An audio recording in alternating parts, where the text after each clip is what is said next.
성전 맡은 자는 밑에 각주가 경비대장이라고 되어 있고, 늘 자주 지난 주간에 이어서도 말씀드리지만 대제사장급이다.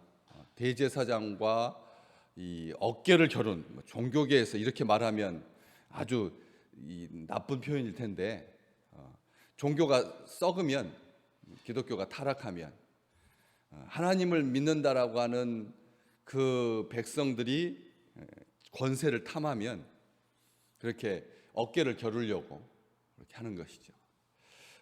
성전 맡은 자, 이 세속적인 권력까지도 다 겸하고 있는 예루살렘 성전의 치안과 경비를 담당하는 24개의 팀의 이 총 책임자라고 하는 이 위치가 단순하게 성전을 지키고 경비하는 것이 아니라 예루살렘 전체의 치안과 나라 전체의 종교적 안녕과, 이런 표현을 우리가 자주 쓰죠. 종교적 안녕과 이런 모든 것들을 총괄하는, 한마디로 말하면 그러니까 대제사장 이어서 2인자라고 하는 그런 평가를 듣죠.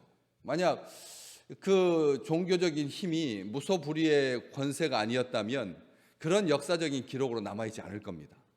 그런데 한순간이라도 어쨌든 이 종교의 이름으로 세속적인 권력 위에 있고자 했던 그런 교회의 잔재, 흔적이라고 하는 점에서 우리 스스로를 되돌아봐야 한다는 거죠. 다 왜 그럴까요? 부부 간의 관계인데도 헤게모니, 부부 간의 관계인데도 헤게모니다. 이런 자녀들과 부모의 기싸움,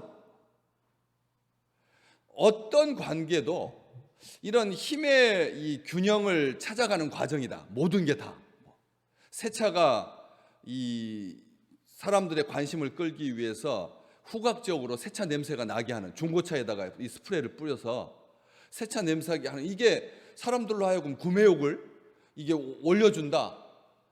이런 상황이거든요. 그렇기 때문에 모든 것이 다 옛 것과 새 것의 힘의 균형을 찾아가는 그런 과정이다. 이게 자연적인 순리다. 이렇게 말해서는 안 된다는 거예요. 하나님의 백성들에게 종교의 이 어떤 힘, 세상 사람들한테 밀리지 않으려고, 세상 사람들한테 천대받지 않으려고 세상보다 더 높은 힘을 가져야 된다. 그때부터 교회는 타락하기 시작합니다. 교회가 세상을 이겨야 된다 이 말을 잘못 오해해서 힘을 가져야 된다라고 생각하는 순간, 그때부터는 하나님의 백성들이 얼마나 이 나쁜 냄새가 멀리까지 가게 되는지. 그래서 이 성전 맡은 자가 부하들과 같이 가서 직접 사도들을 잡아왔으나 강제로 하지 못했다.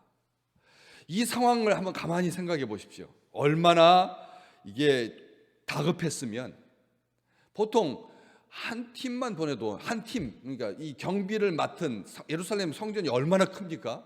그 거대하고 화려한 그 건물을 경비하고 또 외부인의 접촉을 금하고 함부로 성전 안에 세속 권력이 무력을 가지고 들어오지 못하도록 방비하는 그런 아주 억센, 힘센 그런 조직인데, 그냥 우리가 생각하는 일반적으로 경비하고 보초 쓰고 이런 정도가 아니라 국가의 권력에 맞먹을 만큼 완전한 상비 조직으로 교회가 가지고 있는 그런 조직이었는데, 한 팀만 보내도 얼마든지 그런 사람들, 갈릴리 사람들, 예수 이름 때문에 피해를 받을까 봐 도망갔던 사람들, 심리적으로 위축됐던 사람들, 감옥에 수감되었던 사람들, 여러분 하루만 감옥에 있어도 사람이 딱 죄수가 됩니다. 제가 말씀드렸잖아요. 이 실험, 그런 실험을 했다고. 똑같은 그냥 대학생들인데, 평범한 학생들인데 죄수의 그룹으로 반을 나누고 반 간수의 그룹으로 나눠가지고 시험이 시작된 지 4시간 만에 한 사람은 죄수가 되고 한 사람은 간수가 된다니까요. 시험 시작된 지 4시간 만에, 실험인데도 불구하고 4시간 만에 죄수는 처절하게 비굴해지고 간수는 처절하게 올라가. 의기양양해지. 딱 실험인데도 죄수가 간수가 된다는 거예요. 죄수가 되고 간수가 된다는 것이죠. 그런 것처럼 한 하루 넘게 수감되어 있는 상태에서는 벌써 풀 죽은 김치와 같이, 배추와 같이, 소금에 절인 배추와 같이 나긋나긋해지고 다 무기력해지고 그냥 끌고 가는 대로 이끌고 가는 대로 가는 겁니다. 이게 세상에 우리의 육신의 연약함인 거죠. 이런 상태이기 때문에 그렇게 성전 대장, 경비 대장이 직접 부하들과 같이 가서 이렇게 말할 필요가 없는 이런 상황이 될 수가 없는 상황인데도 얼마나 초조하고 다급하고 큰 일이었으면 이 드문 일인데 이렇게 반응할까요? 체포하고 연행하고 구속해 왔는데 쩔쩔매고 있는 강제로 못했다는, 강제로 하지 못했다는 것입니다. 이게 1차적인 반응입니다. 어떤 경우도 마찬가지입니다. 이 하나님의 백성들을 향한 세속의 반응이 아주 날카롭고 아주 예의주시하고 있고 사방으로 감시하고 있는 것 같고, 그리고 우리가 우겨쌈을 당하고 있는 것 같아도 목줄이 메어 있는 맹수와 같이 그냥 막 바로할 뿐이지 우리에게는 아무런 유해를 가하지 못하는데 심리적으로 위축되기 쉬운 거죠. 이런 상황 속에서 그들이 백성들을 두려워합니다. 이것이 누가가 하고 싶었던 말입니다. 이 말이 백성들이 돌로 칠까 봐 두려워했다. 백성들이 돌로 칠까 봐 두려워했다. 가만히 있지 않을 거다. 그래서 함부로 하지 못했다. 이 표현을 잘 기억하십시오. 백성들이 돌로 칠까 봐 두려워했다. 우리 믿음의 백성들에게서 가장 편한, 가장 입에서 쉽게 나오는 말이 뭡니까? 백성들이 돌로 칠까 봐 전혀 두려워하지 않는, 백성들이 우리를 돌로 칠까 전혀 두려워하지 않는, 사람을 두려워하지 않는, 그게 주의 백성들의 당당함 아니겠습니까? 모세도 아론도 미리암도 기회가 있을 때마다 동족들에게 돌 맞을 뻔했거든요. 그렇지 않습니까? 바울도 마찬가지고 스데반도 돌에 맞아 죽었고, 이런 일들, 돌로 칠까 봐 두려워한다라고 하는 말은 정확하게 좋은 표현이고 표현으로 성서적으로 돌아간다면 하나님께서 이런 자, 부모를 대적하는 자, 거짓말하는 자, 사기치는 자 돌로 쳐서 죽여야 된다 해서 백성들 가운데서 끊어내야 된다라고 하는 그런 의미로 백성들을 두려워했다면 이 사람들은 그래도 일말의 양심이 있는 사람들이죠. 그게 아니었다는 것이죠. 단순하게 여론을 의식하고 사람의 눈치 보고 그런 상태에서 백성들에게 돌 맞을까 봐 두려워서 강제로 못했다. 이렇게 기록하고 있습니다. 이 기사는 누가가 선호하는 표현이라고 말씀드렸는데 마태복음 21장에도 예수를 백성들이 잡고자 했지만 무리를 무서워했다.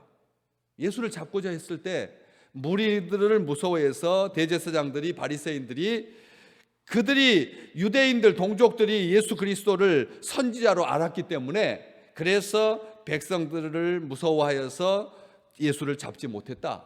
이렇게 기록하고 있습니다. 마태복음 21장에도 그렇게 기록되었고 26장에는 예수를 그냥 죽이지 못한 이유가 뭐라고 되어 있느냐면 밀란이 날까 봐서, 백성들의 소요 사태가 발생할까 봐서 두려워서 죽이지 못하고 명절에는 하지 말자.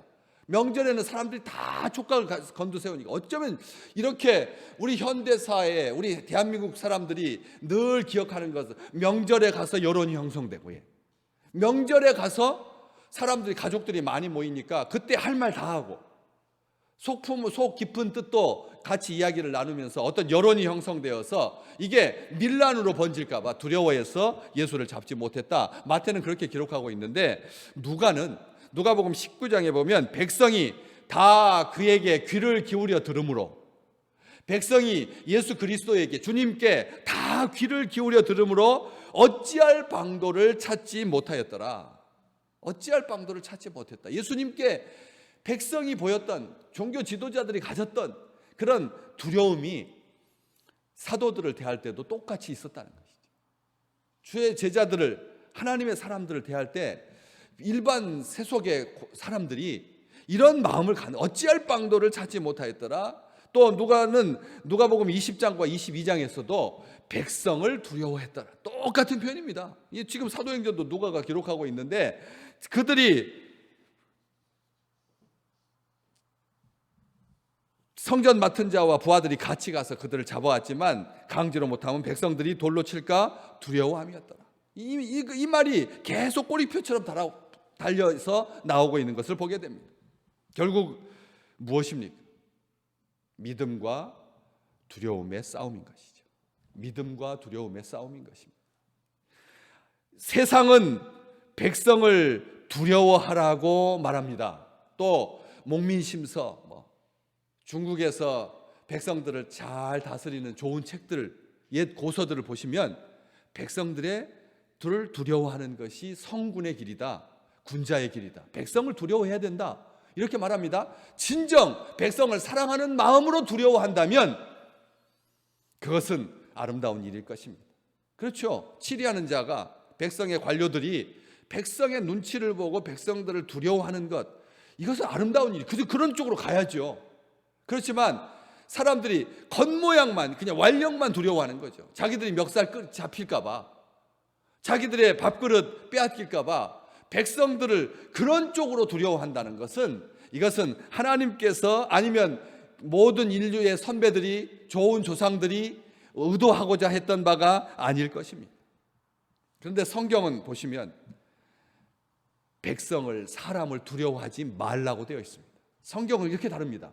세속적인 정치를 하고 그리고 백성을 다스리는 사람들에게 백성들을 두려워하라고 하는데 성경은 사람들을 두려워하지 말라고 하고 있습니다. 왜요? 왜 사람들을 두려워하지 말라고 할까요? 사람들을 두려워하면 제일 먼저 피해를 보는 게 뭐냐면 하나님을 경외하는 것이 방해를 받습니다.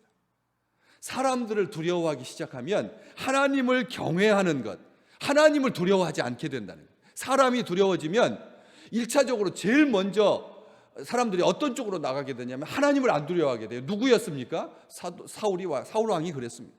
사울 왕이 백성들이 두려우니까 하나님의 법을 떠나게 되고, 하나님을 안 두려워하니까 하나님을 경외하지 않게 되고 하나님을 만홀히 여기게 되고 하나님 앞에 심판받게 된 것이죠. 사울 왕이 이렇게 말합니다.